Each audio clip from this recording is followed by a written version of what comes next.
Ni yanzu ba ruwana da wani bara, ai tunda na samu maganin nan ma harkan da zan da yi kenan. Kaga ni ma kaina in na taɓa maganin nan ba leda ai matsala ne. Bari kaga yanzu bari ni maganin ɓarayi.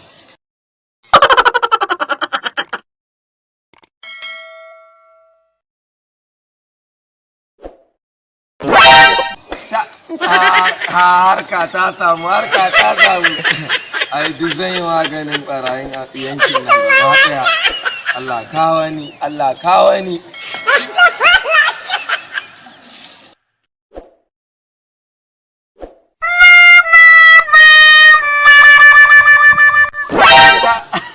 Ai harka ta samu wallahi.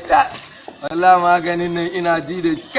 Ni ma wallahi in na taɓa wallahi ɓacewa zan yi. Ai zan yi maganin ɓarayin anguwan nan kaf. Na rantse Allah kawo ni.